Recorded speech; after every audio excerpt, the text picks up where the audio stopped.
Have you ever wondered who is actually better for Social Security? Is it Trump? Is it Biden? Is it the boogeyman? Or is it none of the above? Well, that's a really good question and exactly what I want to share with you here in this video.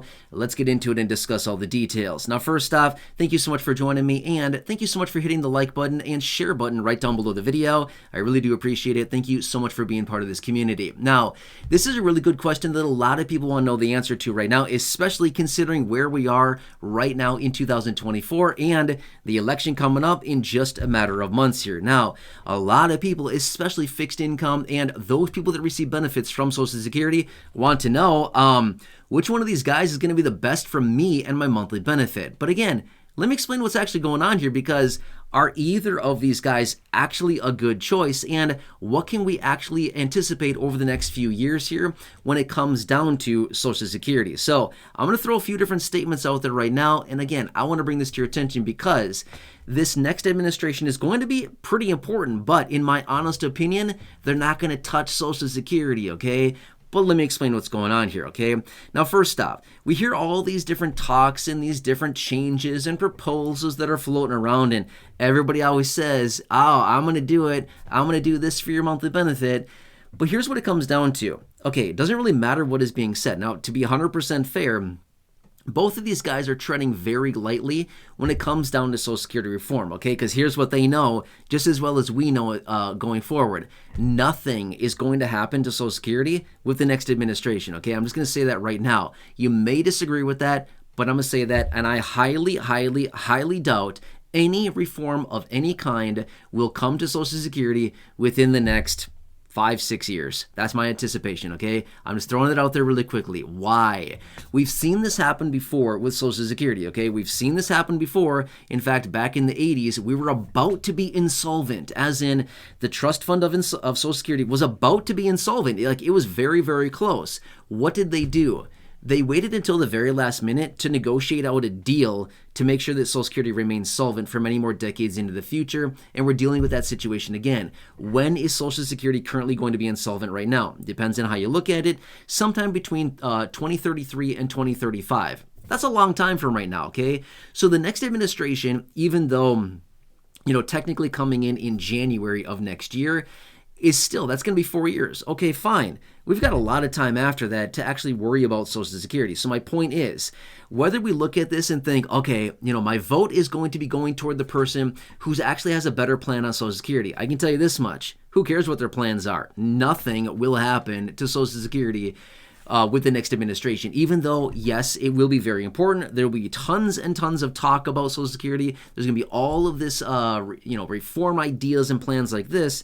But I highly doubt that they actually touch it. I highly doubt that they actually reform the program and do the necessary changes. Now, who is actually the most important when it comes down to Social Security reform? I'll tell you this much. It's not the president.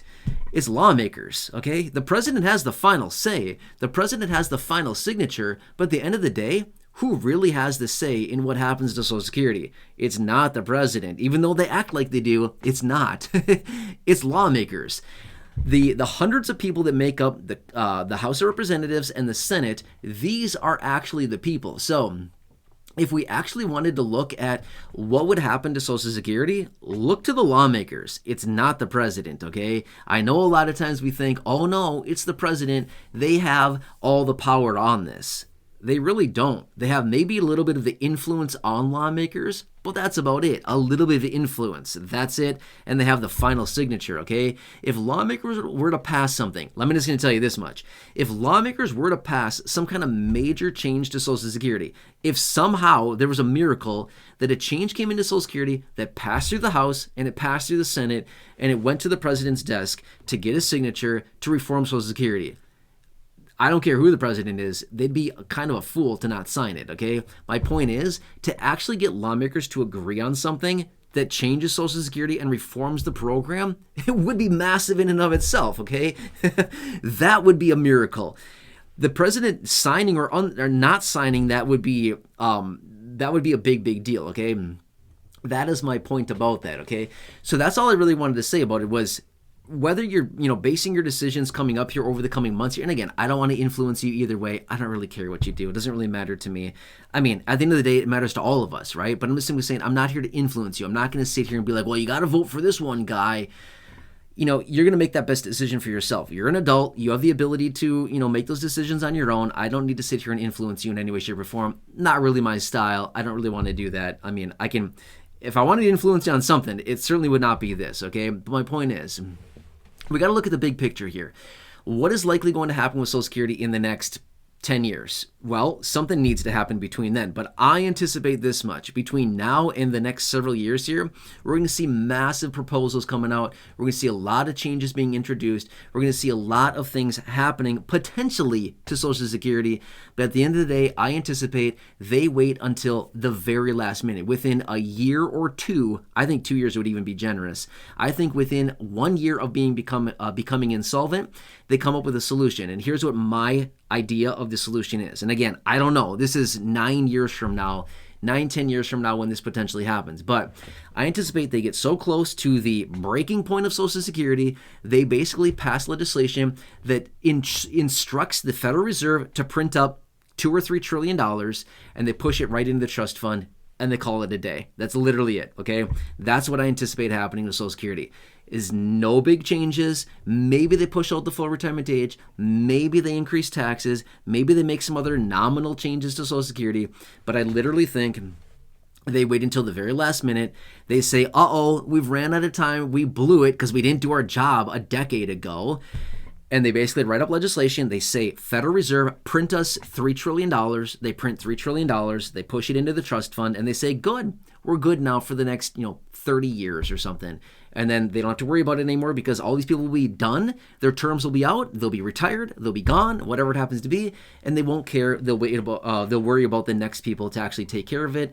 And then again, it's somebody else's problem at that point. Again, what they all like to do, right? Just make it be someone else's problem, and then they don't have to worry about it anymore, right? We see that all the time. So it's not like I'm some genius thinking of some like new plan or something. This happens all the time. Just make sure it's somebody else's problem, and I'll be long gone by then, and we'll all be retired and off, living our lives and just enjoying life, and then we don't really care anymore, right?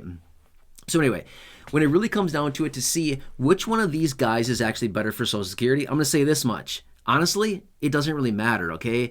Yes, we've got plans out there from Biden who says, I'm going to give you a $200 raise. I'm going to raise your Bennett up to the federal poverty line. No, he's not. He is not. Guaranteed he's not doing it, okay? He can say that all he wants. I'm sorry, buddy. It's not happening. You're not doing it, okay? It's not going to pass through Congress. It's not happening, okay? So he can sit there all day long and blow all the smoke he wants and say, yep, I'm going to do this to Social Security. He's not doing crap. It's lawmakers. Lawmakers are the ones who do it, okay? And at the same time, on the other hand, Trump might be coming out and saying, I don't really know what Trump is saying about it. I don't think he's really saying a whole lot about Social Security. Other than that, they're not going to cut it. They're not going to make it go away. Nobody is making Social Security go away, okay? I don't care who it is. It could be Trump, it could be Biden, any of these guys. Nobody is going to change Social Security for the better, and nobody is going to make Social Security go away. It's just not happening. None of the above is going to happen. Does that make sense? So again, I know I'm kind of sitting here ripping on both these guys a little bit, but my point is, I don't care what is said that they're going to do or that they're not going to do, whether they, sit there and pat their own back and say, I'm going to do this to it, or maybe that somebody else, the other side, comes back and says, well, they want to do this to it. I don't care whether it's positive or negative. None of it's happening. I'll tell you that much, okay? None of this would be happening, and I don't think it's going to happen at all until a long time from now. Probably 8-9 years. Well, maybe not 9 years, because that's bumping up against 2033, and that's when major reform, that's when insolvency happens, basically.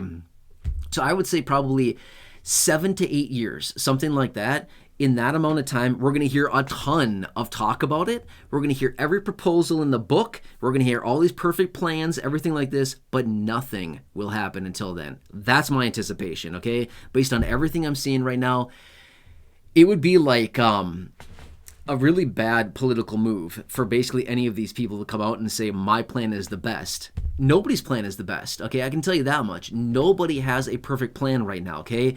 Regardless of how you cut it, somebody gets hurt by every plan that's out there, okay? I'm just saying that much, okay? It doesn't matter which plan you look at, okay? You could look at any of the proposals, any of the plans, any of the ideas, the concepts. Somebody gets hurt financially with any of them. I don't care which one it is. That's the problem, okay? However, who gets hurt if the Federal Reserve prints up $3 trillion and pushes it into the trust fund for Social Security? Who gets hurt then? Nobody, right? Nobody. We've added $3 trillion into the money supply. That would devalue the dollar, but guess what they're doing anyway? They're devaluing the dollar. Who cares? The value of the dollar is becoming worth less and less and less every single day. So all it does, it just speeds up the inevitable. The demise of the dollar going away, the dollar becoming worthless. Literally just paper. That's basically all it is anyway, right? All right, so anyway, does that kind of make sense? So I hope this helps you better understand the situation right now. So if you're banking on, I'm going to cast my vote on whatever one of these guys is going to help Social Security the most, I would say look at their other policies. What other things are they thinking about possibly doing that's going to impact you financially? That is what I would look at, not what it comes down to Social Security, because they're not doing anything. I guarantee it. The next administration will do nothing with Social Security. I don't care who it is. Again, that's not me taking sides, one side or the other, saying this guy sucks, this guy's good. I'm not saying that either way. I'm just simply saying they're not going to do anything. Guaranteed. They're not going to touch Social Security. Okay, they're going to talk about it all day long and say, I want to raise your checks. Who cares? You're not doing it, so stop saying it, right? So anyway, I hope this helps you out. Please leave your comments, your questions, feedback down below. If you want me to come back and elaborate on this further, if you want me to come back and break this down further, if you want me to jump on a live stream and do this for you, I can certainly do that for you. But I want to be transparent with you, exactly what's going on, and this is what it comes down to.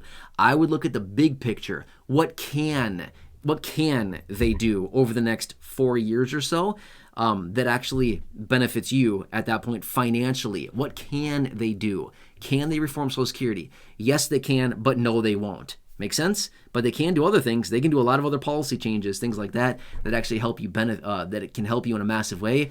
I'm just going to say this much. Tax cuts, okay?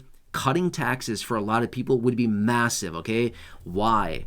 People have just been hammered the last couple of years. This inflation is really, really tough on a lot of people. And again, this is one way that they could revitalize the economy, bring a lot of things back, because when taxes go down, what do? We spend a lot more money, right? We get more money to have. When we're collecting more money from our benefits and our checks and stuff like this, when these things are happening, we have more money to spend. When we spend more money, what do? We stimulate the economy, right? We all win then. But I'm just saying, that's just one thing we could look at, and both guys are talking about both this. Again, I'm not saying like, one guy's saying one thing and the other guy's not. They're both talking about this. But again, it just directs towards different people. Make sense? Anyway, I'm going to leave it at that for now. I hope this helps to some degree. Please subscribe down below. Share the video with your friends. Send me on social media. The button's down below as well. Otherwise, check out the other videos here on the channel. The ones I've hand selected for you down below in the description or the top of the comment section in the video library. And until next time, enjoy.